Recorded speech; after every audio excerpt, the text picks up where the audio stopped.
Okay, let's unpack this. Right now, May 29th, 2025, you're hearing a lot about the stock market, right? Highs everywhere. Mm-hmm. But then you also hear these warnings, Mm-hmm. things looking overbought. Right, that word. So what does that actually mean? Hmm. Is it time to pull back? Or maybe something more interesting is happening. Well, to get one really specific perspective on that exact question, we're going to dive into just one source today. Okay. It's an article by Lucas Downey. He's over at moneyflows.com. Money flows, yeah. And the piece is called Extreme Overbought Conditions, came out just today, May 29th. Got it.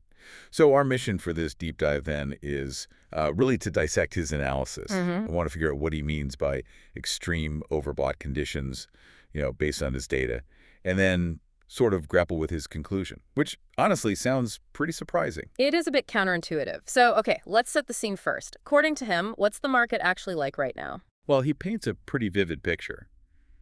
Growth stocks, making daily highs.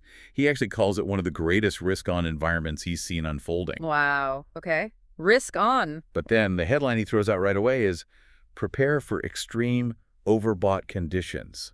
Right. So you hear overbought and, maybe alarm bells start ringing for some folks. Exactly. But here's the fascinating part. His core message, the simple message he puts right up front, it's completely the opposite of what you might expect. How so? He's not just saying, oh, maybe we'll hit new highs.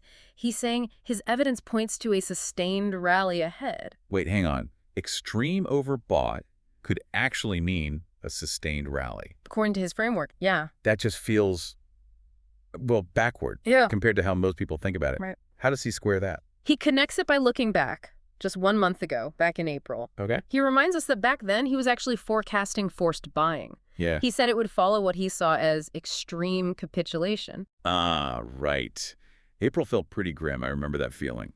Didn't he draw some historical parallels back then, too? He did, exactly. He specifically compared that April setup to the COVID crash recovery and the late 2018 crash recovery. Okay, those were sharp drops and rebounds. Yeah, and he called both of those monstrous inflection points. So his point today is that what's happening now is basically taking that bullish playbook, as he calls it, a step further. And is he seeing specific kinds of stocks leading this charge? Absolutely.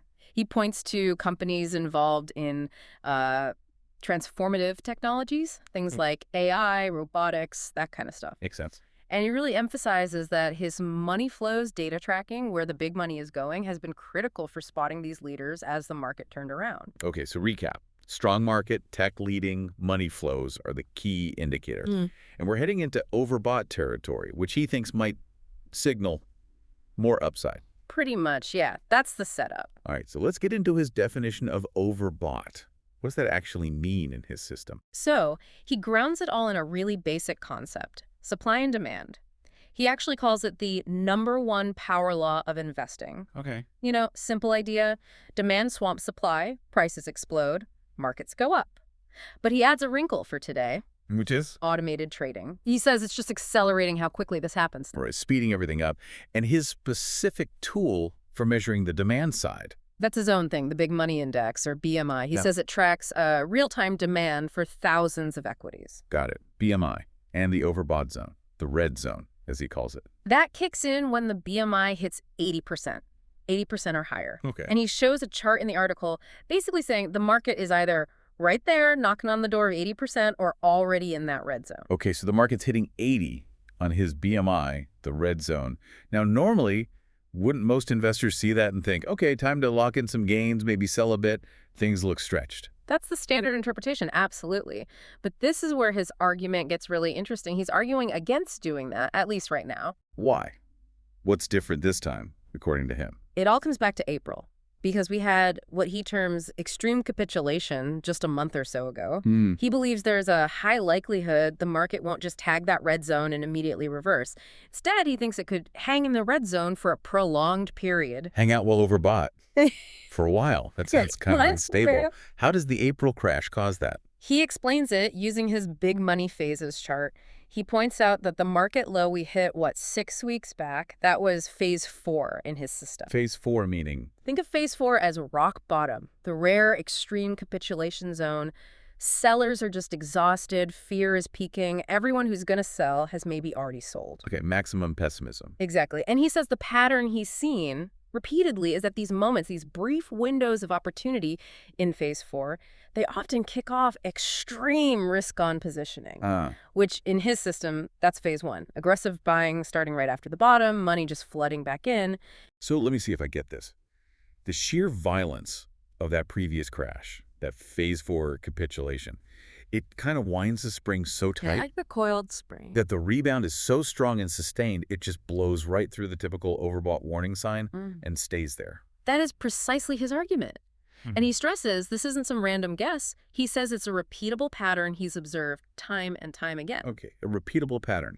To help us visualize this idea of staying overbought after a big drop, he uses some historical examples, right? Now, he kind of dismisses some of the usual ones. Yeah, he mentions people comparing things to 2008 or even 1929. He finds those maybe entertaining, but not really the right analogs for this situation. So what does he think are the better analogs? What fits better? He points to 2 much more recent examples, the COVID crash and recovery, Right. and the late 2018 crash and recovery. And what did his BMI, his index, do during those periods? Did it show this pattern? He says absolutely. Both times showed, in his words, wicked prolonged periods in the overbought zone. Wicked prolonged. He specifically walks through the COVID example, shows a chart where the BMI shoots up steeply from the lows, pierces that 80% red zone, and then just kind of flatlines there, stays overbought for weeks. Wow. Flatlined while overbought. And he notes late 2018, very similar setup. So the sequence is Yeah. huge drop, capitulation, then a rocket ship recovery that hits overbought really fast. But instead of falling back, it just camps out there. Camps out, yeah, stays elevated. And what's the engine behind that? Why would it stay overbought for so long on those past cases? What's driving that? He puts it down to one main thing. Large investors repositioning back into equities after being blown out at the bottom. The big money. Yeah, think about it. Institutions, maybe big funds, they might have been forced sellers during the panic. Then, once the dust settles, they have to get back in. They need to deploy capital. Right, they could just sit in cash forever? Exactly. So this creates this huge, almost mandatory wave of buying. That's the forced buying he talked about earlier. And that powerful flow pushes the market up and just holds it there, even in that technically overbought zone.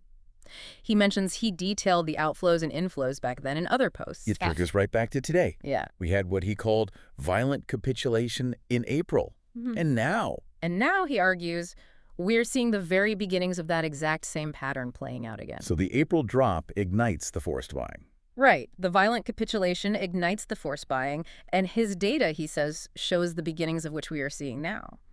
He shows a chart suggesting the current market move looks very much like the start of those powerful rallies after the 2018 and COVID lows. Okay, so if he's right, and the market could potentially just hang out in this red zone for, a decent amount of time, where does he see the actual opportunity for investors? What should people be looking at? Well, he's pretty clear on this. He says the amazing opportunity lies in the actual companies seeing constant inflows. So not just the broad market index, but specific stocks. Exactly. The individual names that this big money, this institutional money, is actually flowing into consistently. And how does his system pinpoint those? He talks about green bars in his data charts.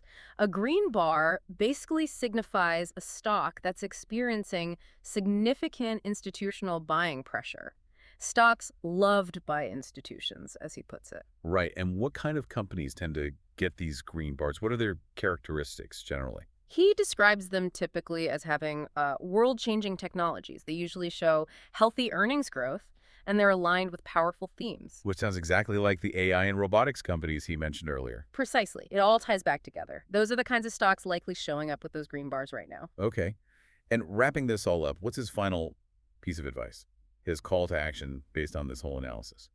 It's pretty straightforward, really. He basically says, don't wait for the all-clear signal in the headlines. Don't wait for everyone else. His advice is to be early, go with the flows. Go with the money flows. Follow the institutional money into those specific stocks. That's the gist of it, yeah. Okay. So stepping back from this deep dive into Lucas Downey's analysis over at Money Flows, the big takeaway, and it is kind of surprising, is that hitting an overbought level, at least in his view and based on his index, might not be the sell signal you'd expect right now.